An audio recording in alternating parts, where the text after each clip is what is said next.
রাধে রাধে বন্ধুরা, জয় গৌর জয় নিতাই। আজকে একটা নতুন ভিডিও তোমাদের সঙ্গে দেখা, নতুন ব্লগ, নতুন ভিডিও, নতুন দিন, নতুন দিনের শুরু। তোমাদের সবসময় বলি যে আশিসবাবু রোজ তো সুবিধে পায় না বেরোনোর, বাজার দোকান করা। তা আজকে একটু বাজার গেছিল, আজকে একটু ইচ্ছে হয়েছে শীতকালে আলু বেগুন দিয়ে একটু মাছের ঝোল খাওয়া, ধনেপাতা টনেপাতা দিয়ে মাছের ঝোল খাওয়া। যাই হোক, আমি সহজ পদ্ধতিতে কি করে চটজলদি মাছের ঝোলটা করছি তোমাদের দেখাই। আমি মাছের ঝোলের মশলা ব্যবহার করি না, প্রথমেই বলে দিচ্ছি। আদা রসুন ব্যবহার করি না, তোমরা এগুলো সবাই জানো। যাকে তোমাদের মাছটা ভেজে রেখে দেখাই, এই দেখো মাছটা ভেজে রেখেছি আমি। আর এখানে রয়েছে ফুলকপি, আলু আর বেগুন কাটা। আর এইখানে আমি তেলকে গরম করতে দিয়েছি। যাই হোক, আমি রান্নাটা শুরু করছি, তোমরা সঙ্গে থাকো, সাথে থাকো আর দেখতে থাকো। আমি ফুল মাছটা তো ভেজে নিয়েছি, প্রচন্ড মাছটা ফেটেছে। যাই হোক, যার জন্য আমি দেখাতে পারলাম না।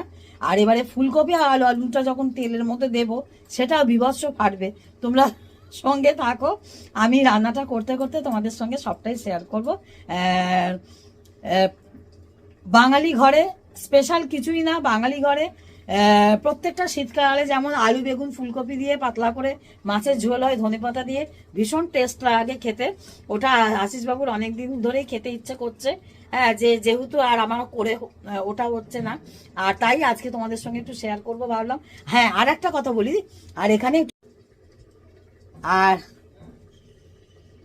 এই যে এখানে একটু ধনেপাতা ভিজিয়ে রেখেছি, মানে ইয়ের জন্য, একটুখানি আমি ধনে পাতা দেবো। কারণ ধনে পাতা তোমরা জানো শীতকালে যা মানে যে রান্নাতেই দেওয়া হোক না কেন তার স্বাদ খুলে যায়, তাই না? তাই একটু ধনে পাতা দেবো। তোমরা সঙ্গে থাকো, দেখতে থাকো আমি কিভাবে মানে শর্টে মাছের ঝোলটা করছি, আর কি কি মশলা দেবো সেটাও তোমাদের সঙ্গে শেয়ার করব। আমার তেলটা গরম হয়ে গেছে, ধোঁয়া উঠতে শুরু করে দিয়েছে। আমি সবজিগুলো ভাজতে শুরু করে দিই, মাছটা তো ভাজা হয়ে গেছে। হ্যাঁ, শোনো বন্ধুরা, এবার আমার রান্নাটা একটুখানি এগিয়েছে, সবজিটা তো তেলে দিয়ে দিয়েছি। দেখো, এই সবজি তেলে দিয়ে দিয়েছি, কিন্তু মশলাটা তোমাদের দেখাচ্ছি তার এই কারণে। নুন দিয়েছি, কী কী দিয়েছি সেটা তোমাদের বলি। নুন দিয়েছি, হলুদ দিয়েছি, ধনে গুঁড়ো দিয়েছি, আর কাশ্মীরি লঙ্কা গুঁড়ো দিয়েছি।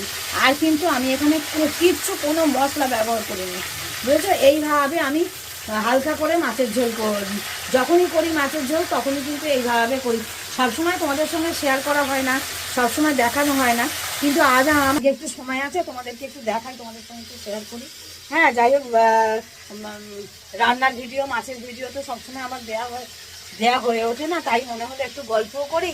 আর গল্প করতে করতে রান্না করলে তাড়াতাড়ি হয়ে যাবে, তাই তোমাদের সঙ্গে একটু শেয়ার করতে ইচ্ছে করলো, তাই তোমাদেরকে দেখাতে ইচ্ছে করলো যে কীভাবে কী করছি। হ্যাঁ, তোমরা সঙ্গে থাকো, সাথে থাকো। আমার মাছের ঝোল এক্ষুনি হয়ে যাবে, ভিডিও ছোট হবে। কমেন্ট বক্সে ভালো করে কমেন্ট করবে, কি মানে ভালো করে কমেন্ট করবে মানে হচ্ছে কিছু একটা কমেন্ট করবে যাতে আমার ভালো লাগে, আর নতুন ভিডিও করার আরও আকর্ষণ হয়, আর এই আরও উৎসাহ পাই। আর সকলেই জানো আশিস আড্ডা 24 আওয়ার্স নতুন চ্যানেল, তার পাশে থেকো, তার সঙ্গে থেকো, সাথে থেকো।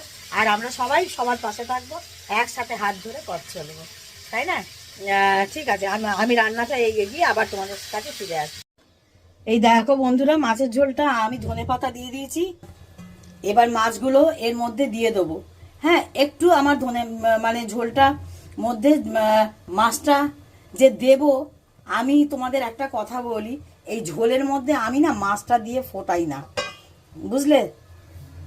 তোমার ঝোলের মধ্যে মাছ দিয়ে যদি ফোটাও না, মাছগুলো সব ভেঙে যাবে। যার জন্য আমি করি কি, মাছটাকে সুন্দর করে ভেজে আলাদা করে দিই। হ্যাঁ, এটা একটা তোমাদের মাছকে সুন্দরভাবে পরিবেশন করার জন্য। যখন তোমরা কাউকে খেতে দেবে, তখন তোমরা করবে কি, ওই গরম মাছের ঝোলটার মধ্যে একটা করে মাছের পিস, যেটা তাকে দিতে ইচ্ছা করবে সেই পিসটা দিয়ে দেবে, তাহলেই খুব সুন্দর টেস্ট খেয়ে যাবে। কারণ মাছে তুমি নুন হলুদ দিচ্ছ, সবই দিচ্ছ, মাছকে সুন্দর করে ভাজছো, আর ঝোলটার মধ্যে মাছটা ঢুকে যাবে, মাছটা নরম হয়ে যাবে না, বা মাছটা কাঁটা ছেড়ে যাবে না। কারণ কোনো কোনো সময় লেজার পিস থাকে, কোনো কোনো সময় আদার পিস থাকে, সব সময় তো একরকম পিস থাকে না। এইটা তোমাদের পরিবেশনের ক্ষেত্রে যারা খেতে দিচ্ছ তাদের বিরাটভাবে উপকার হবে, তাদের খুব সুন্দর খেতে দিতে লাগবে।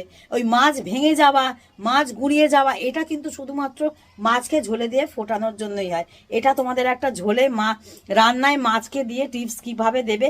আর যদি বা মনে করো যে মাছের ঝোলটা একটুখানি ফোটাবো, তাহলে মাছটাকে আমিও এইভাবেও করি, মাছকে ঝোলে দিয়ে ফুটিয়ে মাছগুলোকে শুকনো থালার মধ্যে বা অন্য কোনো ডিশের মধ্যে মাছগুলোকে সুন্দর করে একদম পরিবেশন করার মতন গোল গোল করে সাজিয়ে নেবে। আমি তোমাদের আমার এখানে ছোট রান্নাঘর বলে আমি সবটা তুলে ধরতে পারলাম না, আমি শুধু মুখেই তোমাদের বললাম যে খুব সুন্দর করে থালায় মাছগুলোকে সাজিয়ে নেবে। আবার যখন দেবে তখন একটু ঝোলও দিলে, আবার 1 পিস করে মাছ তুলে দিলে কি 2 পিস করে মাছ তুলে দিলে সেটা আরো দেখতে সুন্দর লাগে। এটা সৌন্দর্যের খাতিরে বা মাছটা ভেঙে না যাওয়ার জন্য এই টিপসটা তোমাদের দিলাম। আশা করি তোমাদের সকলের কাজে লাগবে। তোমরা সঙ্গে থাকো, সাথে থাকো। বিশেষ করে নতুন যারা সংসার করছো তাদের তো ভীষণ উপকারে লাগে, আর যারা জানো তো তারা জানোই। হ্যাঁ, যারা জানো না তাদের উপকারে লাগবে। হয়তো বলবে দিদিভাই এক কথা বলে যায়, এক কথা বলি এই একই কারণে, যারা জানো না তাদের অনেক উপকারে লাগবে। ততক্ষণ তোমরা ভিডিওর সঙ্গে থাকো, সাথে থাকো। আর ততক্ষণ রাধে রাধে, জয় গৌর, জয় নিতাই। আবার পরবর্তী ভিডিও তোমাদের সঙ্গে দেখা হবে। ততক্ষণ সুস্থ থাকো, ভালো থাকো। রাধে রাধে।